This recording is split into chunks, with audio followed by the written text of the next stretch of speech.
Today is Thursday, January 8th, 2015. Happy 2015, by the way. Kind of just addressing the TIAC again, and frankly I really could use a break from this right now. Overall at this point I think I've only got two main problems with the deck from what I can tell now. But they're going to be a real pig to fix, I suppose. But at least I've gotten all these different PDF manual sheets printed out, so I don't have to go running to my computer in panic. The main first problem I've had is a bit of noise in the left channel, which I suppose could be a transistor now. So this is the board I've had in the machine, and that's the spare one, which has a bunch of problems because I didn't do a good job when I started recapping that, and it didn't really work that well to begin with. So in the event that I've got to replace transistors on here, I can't guarantee that these are all perfect or that I didn't ruin everything. So I got really bad burnt spots on this board, so that wasn't good. I thought I did a better job recapping this one, but I've still got that noise in the left channel to sort out somehow. But as far as the recapping is concerned, I've pretty much replaced every single capacitor except for this 250 volt green cap, and the only others I haven't replaced are these 10 microfarad ones here, and I really don't want to bother replacing these, and I'll explain why. These actually have 3 leads on them. There's just the typical axial lead coming from the top, and the other side's got 2 leads for the positive end, and it was easier to tell on this spare board.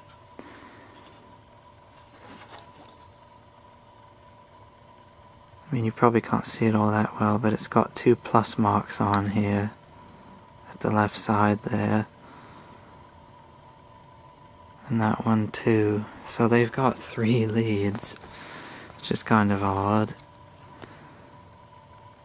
Don't know exactly what that's for. And I think they kind of appear to connect to the relay, because I know at least 2 of the pads are marked in red because I've done that, just to try and see where they might go. I think one of them connects to the relay at least. Not exactly sure about the other one, but I'm sure it probably could. But based on that, and even based on the 3 lead thing, these might not even be related to the audio per se anyway, so the noise issue might just be a transistor, but it's difficult to know which one anyway because there's 9, and I don't even have them numbered right. I just kind of marked them to count how many there were, so that was sort of stupid, I guess.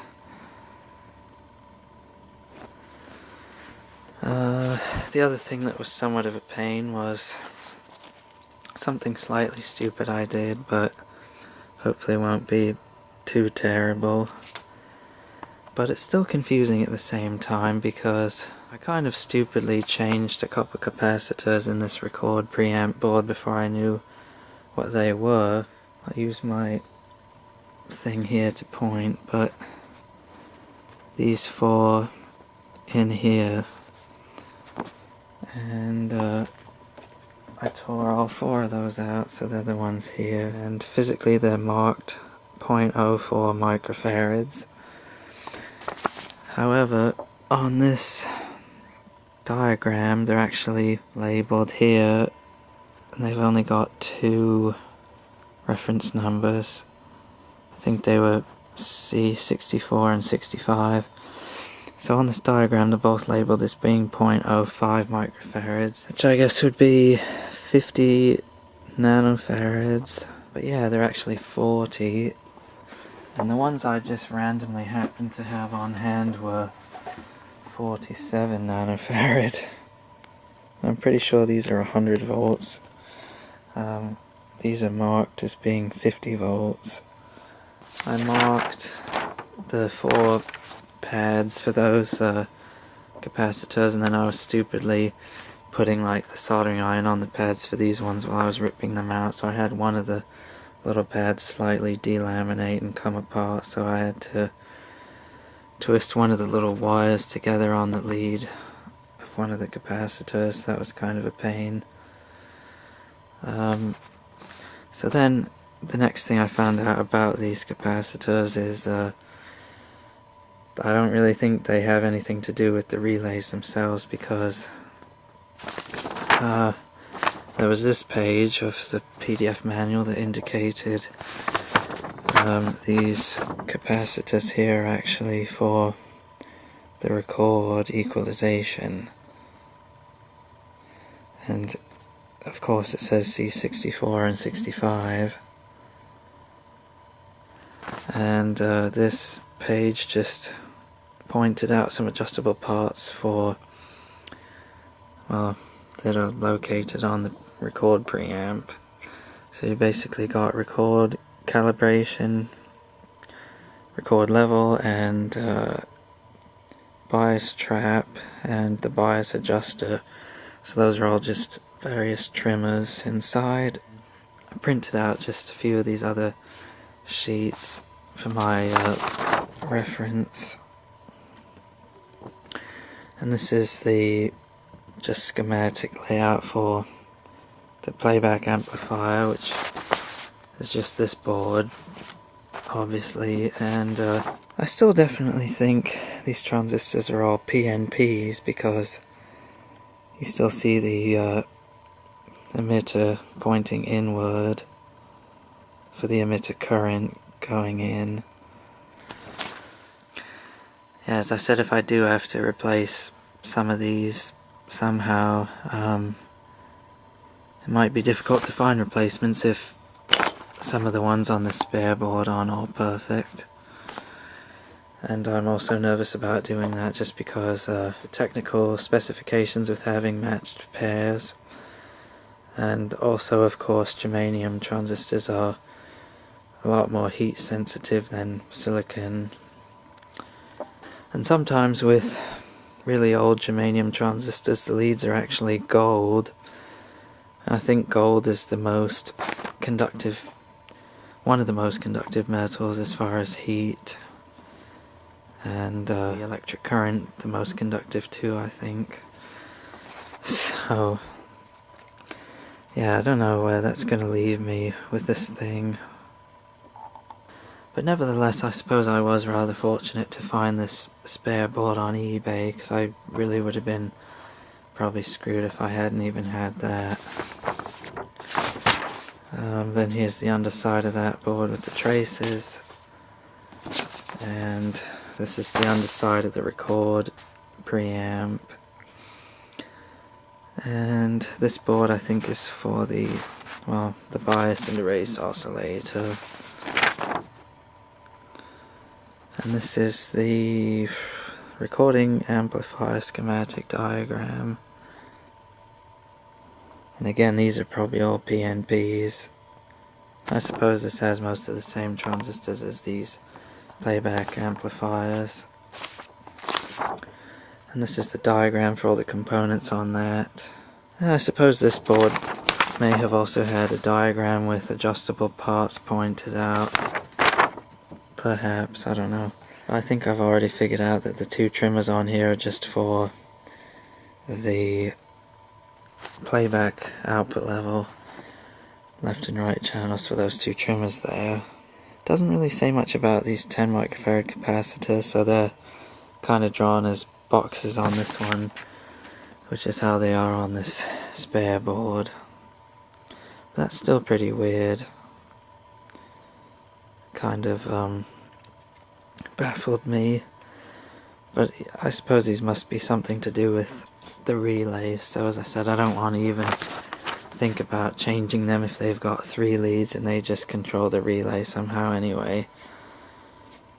And then of course I'm sure these boards probably just have the positive ground based on these transistors most likely being PNPs.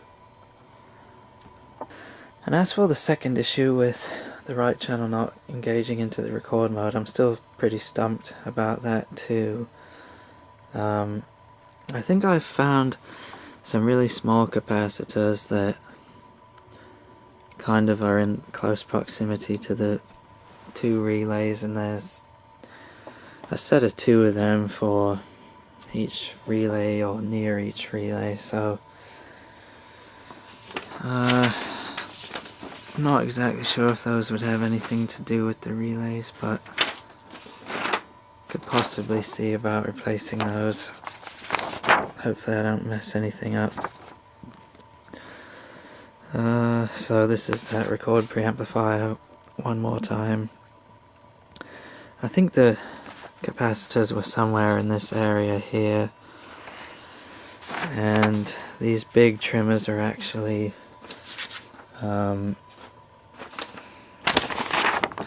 those huge trimmers are actually bias adjusters, so I think those capacitors were just jammed in between here, so they might only have something to do with the bias as opposed to the, relays.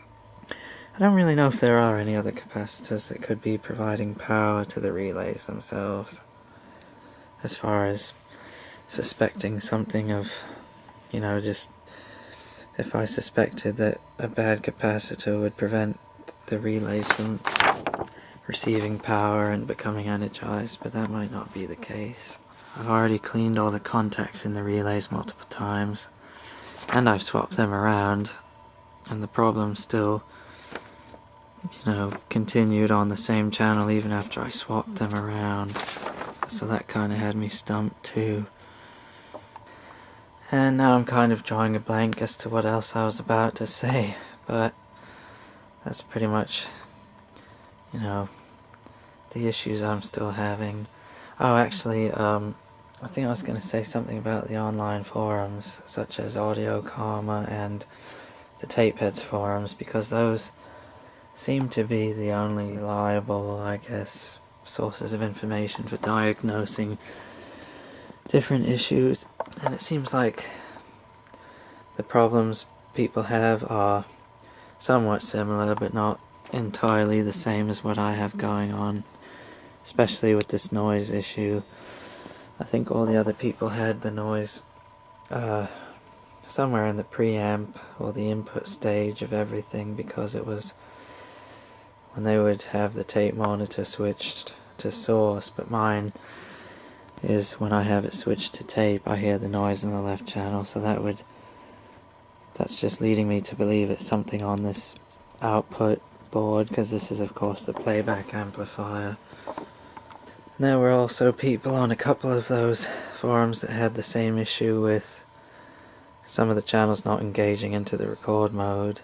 There was one person with the 4010 SL, I think, which is it's still a 4010, but it's slightly different, and some of the circuitry I suppose might be different, and the whole preamp unit looks a bit different to this one, which is just the 4010S, which is earlier. But then there were people that I think had the main problem where neither one of the channels would engage into the record mode, so basically the thing wouldn't record at all.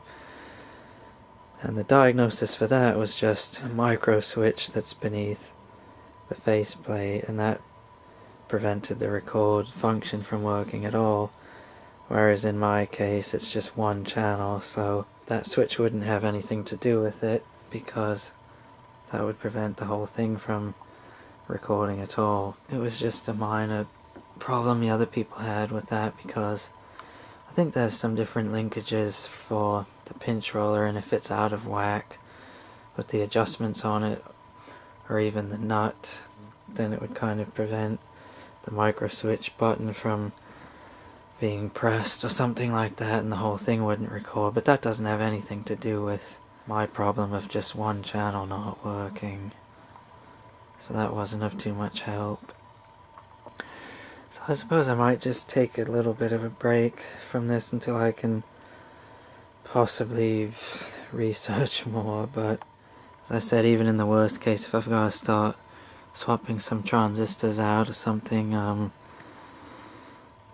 might be nice to possibly find some kind of sockets, but I'm not sure if I'll be able to find such a thing.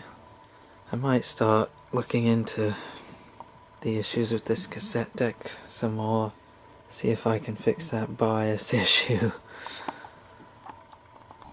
But at any rate, it's a lot of repair stuff to take on, and I really don't like just trying to guess my way through all this stuff with replacing capacitors left and right and that kind of thing, but I don't know, it's a learning experience to say the least. Trial and error. But I think I remember figuring out these two trimmers somewhere up here. I think they kind of adjusted the bias levels for the tape playback somehow. I think it was when I had the oscillator on and then I had the monitor switched to tape, and then it would adjust those output levels for the bias somehow. But anyway, there were small capacitors that kind of appeared to connect to those trimmers, which I think were 22 picofarads or something like that, so I was going to try to replace those and see if that does anything at all. Those were the bias level trim parts that were 13 and 14, so they should be somewhere in this area. There they are, 22 picofarad. But there's just so much circuitry to go through to even try to diagnose any of that. So just to wrap it up, I really kind of do need to take a bit of a break from all this. Tomorrow is Friday, January 9th, so Jimmy Page turns 71. Maybe I could do something to celebrate, I don't know. Well, so just to end this, yeah, I would appreciate some help or advice anybody might have, so I don't have to be totally stumped on all this. And yeah, this is getting far too long, so thanks for watching.